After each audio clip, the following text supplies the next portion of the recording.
इस वीडियो को शुरू करने से पहले मैं 2 चीज़ें क्लियर कर दूँ। पहला कि मैं समय रहने के शो या डार्क कॉमेडी को प्रमोट नहीं करता और ना ही मैं किसी को रोकता हूँ कि आप डार्क कॉमेडी मत देखो।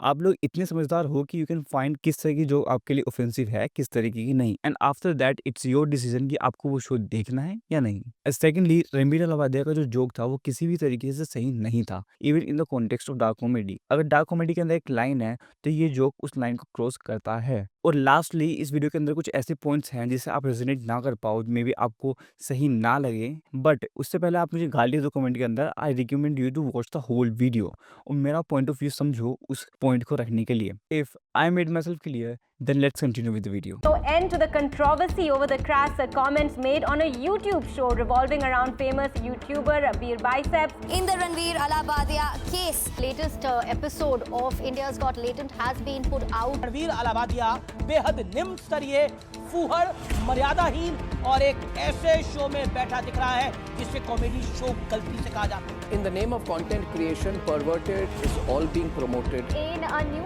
FIR has been filed against YouTuber and podcaster Ranbir Alabadia.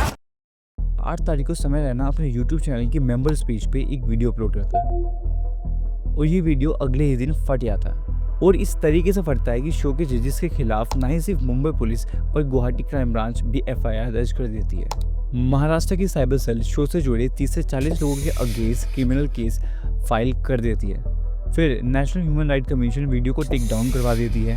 National commission for women सभी शो के जजेस को 17 तारीख को समन करने का नोटिस भेज देती है। Maharashtra state commission for women यानी कि MSCW और ऑल इंडिया सिनी वर्कर एसोसिएशन AICWA शो को बंद करने की मांग रखते हैं। बस नहीं, अभी और भी है। जैसे ही FIR दर्ज की जाती है, महाराष्ट्र की पुलिस एकदम एक्शन में आती है। रणबीर अलाबादिया और इंडिया गॉट लेटेंट के स्टूडियोज पे रेड होती है कि कहीं उन्हें एक ऑब्सीन जोक वहाँ पे छुपा मिल जाए।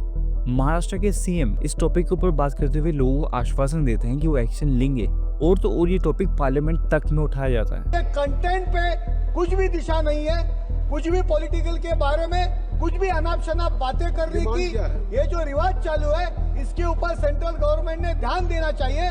जैसे कि पूरे देश में इससे बड़ा कोई क्राइम है ही नहीं, तो ऐसा क्या था इस वीडियो के अंदर कि इतना सारा बवाल हुआ?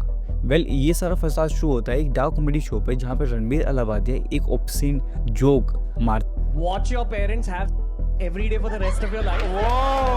क्या हो गया रणवीर भाई को? और अपने पकड़ लीजिए तुरंत। और would you join in once and stop it forever? But to be honest, ये जोक बहुत ही ज्यादा बेहुदा था। इवन डार्क कॉमेडी के स्पेक्ट्रम में भी ये लाइन क्रॉस करता है। डार्क कॉमेडी एक ऑफेंसिव टाइप ऑफ कॉमेडी है जहाँ पे वॉर, वायलेंस, डेथ जैसे टॉपिक्स के ऊपर बाजी की जाती है विद द इंटेंशन कि लोग इन टैबू टॉपिक्स को फेस करें इन अ हिलेरियस और ह्यूमरस वे।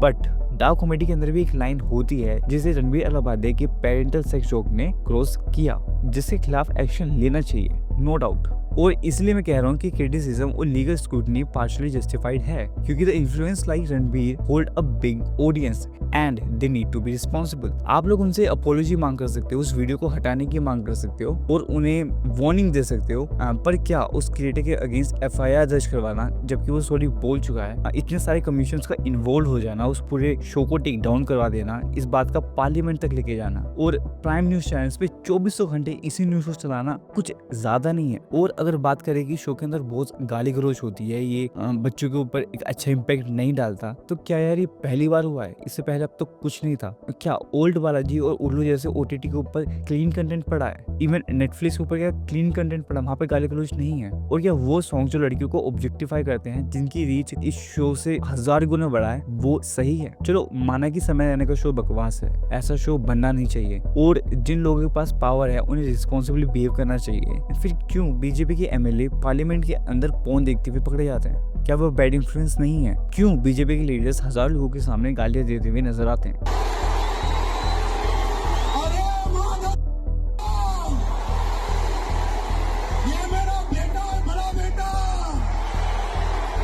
देखो ये पहली बार नहीं है कि टीवी न्यूज़ ने किसी फालतू न्यूज़ को पकड़ के उसकी बाल की खाल निकालने पे लगे पड़े हों। ये केस पहले आर्यन खान के साथ भी हो चुका है और उससे पहले सुशांत सिंह राजपूत वाला केस भी आपको याद होगा। क्योंकि मणिपुर इंसिडेंट या इंडिया के अंदर बढ़ते हुए वुमेन क्राइम से अगेन इन्हें बात करने में कोई इंटरेस्ट नहीं है। इन्हें कोई इंटरेस्ट नहीं है इंडिया की एयर क्वालिटी और रिवर पोल्यूशन के ऊपर बात करने में।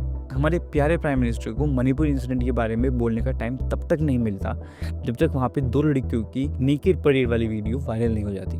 और ऐसा सभी के साथ है, इंक्लूडिंग एमएलए, सीएम, जितने नेता हैं हमारे, पुलिस। यार मेरा पॉइंट ऑफ व्यू ये है कि इंडिया के अंदर अभी 1000 रियल इश्यूज हैं, हवा से लेके पानी तक और बेरोजगारी से भुखमरी तक। ये सारे इश्यूज हैं जिस पे अभी ध्यान देना चाहिए, ना कि एक क्रिएटर का जिसके एक कमेंट के ऊपर इतना बवाल शुरू हो जाता है। और मैं 100% श्योर हूँ कि इसका कोई पॉजिटिव रिजल्ट तो नहीं होगा, लिख के ले लो मुझसे। और अब तो समय ने भी सारी वीडियोस हटा दी हैं, तो अब रियल इश्यूज पे बात करते हैं ना। या माँ बहन बेटियों का रेप जाए भाड़ में, आरजी कर मेडिकल का केस जाए भाड़ में, नेताओं को वर्ग कर देश जाए भाड़ में, लड़का जो अभी अंडर रेज जाए बाहर में, ठोक दे मासूमों को वो कार से 2 दिन में बेल पे वो बाहर रहने देगी नहीं गरीबी जो बिहार में, दिल्ली में दरे थे जो है तारते, धर्म के नाम पे जो है काट रहे, शराबों के लिए वोट बांट रहे, उसमें दिखा सारों को बस यूट्यूब पे पैरोडी शो, पुलिस कंप्लेंट दी काफी नहीं कर,